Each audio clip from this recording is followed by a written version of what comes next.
And then there's other shares of correspondence between them. King certainly attributes to Mays why he wanted to go to seminary. He and some other clergy like George Kelsey, who taught at Morehouse. Mays was called in to always help keep Daddy King at bay from Martin. It was only Dr. Mays who could keep Daddy King at bay. Everybody got a strong-willed papa. Well, Martin King had a strong-willed papa. And when it was getting hot in Montgomery, it was Dr. Mays who defended him because Daddy King wanted his son to leave Montgomery, go back to Atlanta, be safe, keep his family safe, and so forth. Martin King consulted Mays all the time. And in the Pittsburgh Courier, Mays wrote in defense of King all the time, even though it hurt Morehouse getting money at times because he thought King had made the principal argument against segregation. So he was very proud. It wasn't just King, though, as I started out from the outset. It was the whole generation of people who were centered around Atlanta who became now well-known American figures who all say these same things about Mays. Mays really stood with students when they were protesting segregation in Atlanta. He was one of the few college presidents to do that. He said, you know, they were right. He did warn them that they still had to show up for exams and pass, but you should go out and protest. But he was unwavering that they had to study. And for him and Martin King, it was King asked him to do that final eulogy. Mays did the most memorable eulogy. That was at Morehouse when the body of King is marched across Atlanta, that 5-mile journey from Ebenezer to Morehouse campus. Mays delivers a final eulogy as you want, for King. So there was a close relationship there, and one that grew over time. You know, you remember Martin King was 15 years old when he started college. So Mays treated him and tried to nurture him more like a son because he was so very young when he started college. We often forget, we often think King was an old man when he died. He was only 38. He looked old. And he looked older than he was because so much pressure was on him. But after 1955, with the ascension of Martin King, Mays really recedes to the background. But before 1955, he would be the great giant preacher, along with his colleague Howard Thurman, in the United States among Black American preachers that people across, not only in the Black community, but white community knew. Yeah. Yes, up front here. Oh, and then up front, I'm sorry. Okay, I would like to preface my question by saying I certainly understand the purpose of Black History Month, but I've always raised questions about the purpose of Black History Month.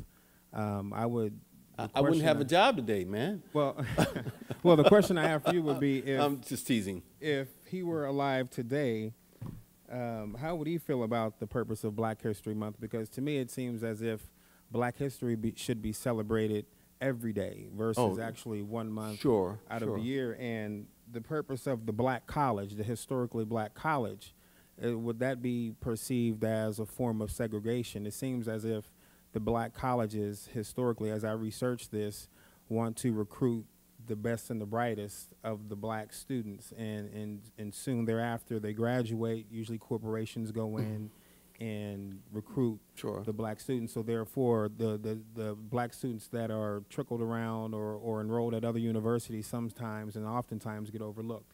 Well, so, let me try first. Let me answer your first question, and then I'll answer the second one. The first question is about Black History Month. People are pretty ignorant. I'm old enough to remember Negro History Week, my friend, when nothing in textbooks reflected anything about Black people. Carter G. Woodson in 1926 got together with Black school teachers in the South, and they put together Black Negro History Week in February. Now, why February? Well, that's Washington and Lincoln's birthday and the birthday of Frederick Douglass, or Frederick Douglass claimed February 14th as his birthday. And it was a way to fight segregation by reminding black children that they had a cultural heritage and a history.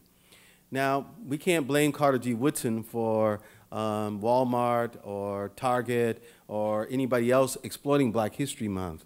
But it was Woodson's intent to restore the central role that African Americans had played in the making of the Americas back into the scholarship. And so without somebody like Woodson, we wouldn't, and still today, I can tell you, if you're not in the South where you have institutions named after black people, I went to a junior high school named after a black person in the South. Very few black children know anything about African American history. Very few white children know anything.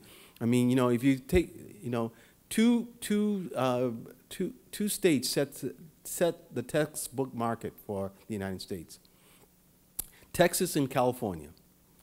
And so you got to have everything in a textbook. You have nothing fully elaborated.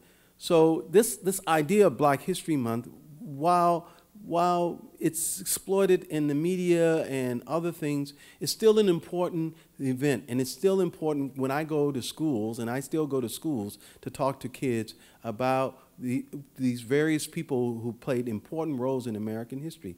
And many kids in the inner city black and Hispanic schools don't know that. And those become role models. And my teachers, I wouldn't be standing here had my teachers not say, learn about Ralph Bunche as a little boy. And give me a Ralph Bunche speech. And that's for Negro History Week. I mean, those things are still important. I don't think they exclude from any other thing. African Americans are central to the United States. 1 in 3 persons of African descent came into the America. Every third person was a person of African descent. That's a wonderful tradition. My problem is, of course, is a little different than yours. I just don't think enough Americans know that. And I think they are at a disservice because they don't know that.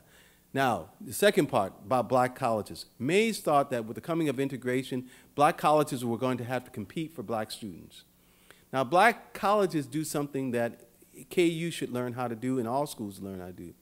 That is, that you should instill in your students a confidence that by coming to this school, that you will be able to succeed in the world. You can't blame black colleges for knowing how to instill confidence. I do blame majority institutions for not doing that very well. Now, unless you go to Harvard, then you think you're the baddest kid on the block, right? Or Yale, right? But black colleges say to their students, yo, you poor, you might not have the best high school education, but you can learn. And I expect you to learn, and I expect you to have that paper correct. Now, that's something that I think all colleges should learn from black colleges, period. You know, you have an academic success program here at KU, I understand, right? But, you know, I had a student complain to me, he had to read the Big C in 2 days, and he had 300 pages to read. And I said, well, that's what you're here for, aren't you? That's confidence, and I expect you can do it, period.